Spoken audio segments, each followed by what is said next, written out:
I interviewed 15 Nobel, on Thursday I'm interviewing my 15th Nobel Prize winner, and but I've interviewed 14 of them so far on my podcast. And we all, at the end of each podcast, I always ask them the same question. It's related to the name of the podcast. It's called Into the Impossible. It's a quote from Sir Arthur C. Clarke. Arthur C. Clarke said, "The only way of determining the limits of what's possible is to go beyond it into the impossible." So I say to each guest, I say at the end, it's kind of like my wrap-up, what advice would you give yourself as a 20-year-old to give you the courage to do as you've done, to go into the impossible? And I asked Barry Barish, who's 80 years old. I said, "Barry, what would you do?" He said, "I would make sure to tell my 20-year-old self to get over the imposter syndrome because I still haven't gotten over it." So what the hell are you talking about? You won the freaking Nobel Prize.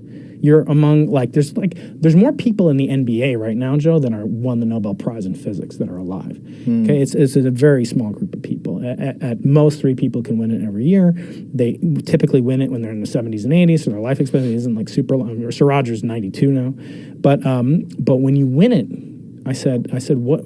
How could you possibly have the imposter syndrome, this fear of inadequacy, that you don't belong where you're at, that you don't deserve the accolades that you had? You won it. It was selected by 400 nerds in Sweden that said you were good enough to win the Nobel Prize. How could you? He said, "No, Brian, when you win a Nobel Prize, you get the golden medal, like Flavor Flav, you put it on, and you get the $1 million or your portion of the $1 million purse. But they also want to make sure that you received it. You're not going to come back later and say, where's my Nobel Prize? So they make you sign a ledger. They make you sign, remember those old-fashioned autograph books? And they make you sign it. And he said, Barry told me, he said, "I'm a curious guy. So what do? I look, who won it last year? I saw some of my friends and advisors, maybe. Richard Feynman, wow, that's pretty cool. Marie Curie, Albert Einstein. His actual signature in this book, because it's only been around for 116 years or something like that. So goes back to Einstein. He won in 1922. When he saw Einstein, he said, "I am not worthy. I'm just some humble kid from Nebraska. I don't belong here. How could I possibly be in the same book as Albert Einstein?" And I said, "Barry, I've got good news, and I've got good news." I said, "Did you know that Albert Einstein felt the imposter syndrome?" He's like, "You're kidding me. How could that possibly be?" I said, "No, Barry, he did." And I looked up this quote, and I showed it to him. I said, Albert Einstein called Isaac Newton not only the greatest scientist in history, but the man who single-handedly changed Western civilization more than any other person through the Principia and the study of natural determinism and laws. And I said, but wait, there's more. I said, Newton had the imposter syndrome.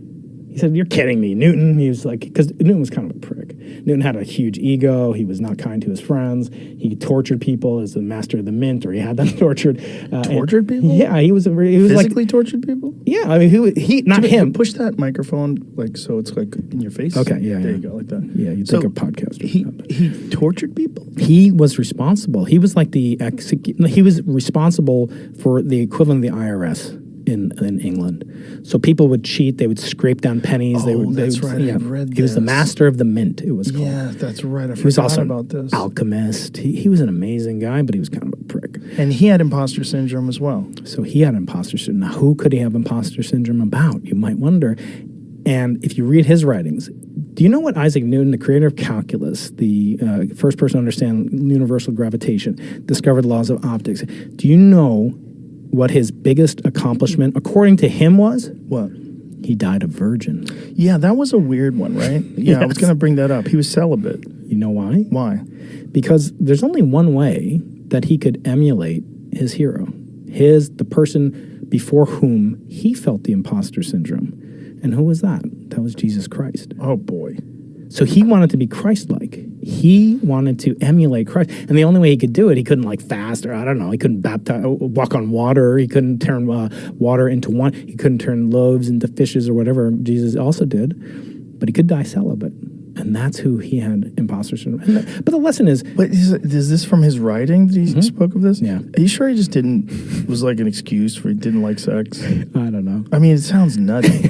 Because how do you figure that out when you're 14, 15 years old? You're young and full of hormones, and you've made this decision to be like Jesus? Yeah. No, it's he was a strange guy. He sounds insane. He definitely was. He was not like But Galileo. obviously- You would want to hang out with Galileo if you I met probably Galileo. want to hang out with him too. Yeah, no. For a little bit, just to see what it's like. So when you win the Nobel Prize, you go there, and what is the commandment about idol worship? It's that you shall make no gilded, golden, graven, like engraved images. So who is that? Do you know who that is? Albert Nobel. Yeah, it's Alfred Nobel. That's right. Alfred. And he invented dynamite, and he also died. He died never having been married. I don't know if he was celibate or not. Holla. So he was never married, but he established this prize. When you win it, you literally, the king of Sweden comes up to you, and you must bow down to him, and he puts the gilded graven image on your head. So for all the trappings and all the 90% of National Academy members who do not actively profess a belief in God, this can become at some level a religion. And it's a kosher one. It's okay to worship this, right? Well, the unattainable that's maybe perhaps attainable to a very select few is always the thing that people are chasing after, especially like high achievers. That's right. But many that I know that get there do have imposter syndrome, including MMA world champions. Like some of them, they get there like, this isn't real. This can't be real. I can't be the man. Because they've set this up their whole Yes. life. And also, look, you can get to the promised land, but you can't stay in it. How many baseball teams have won the World Series year after year forever? I mean, even the Yankees haven't done that. Even your Bo Sox haven't done that, right? They're not mine. Okay, fine. But for me, as a young kid, this is what I aspired. And actually, as an adult, I wanted to win this basically at all costs. This became but it was acceptable because people told me, like if you discover these waves of gravity manifest in the cosmic background radiation that I study, you're guaranteed to win the Nobel Prize.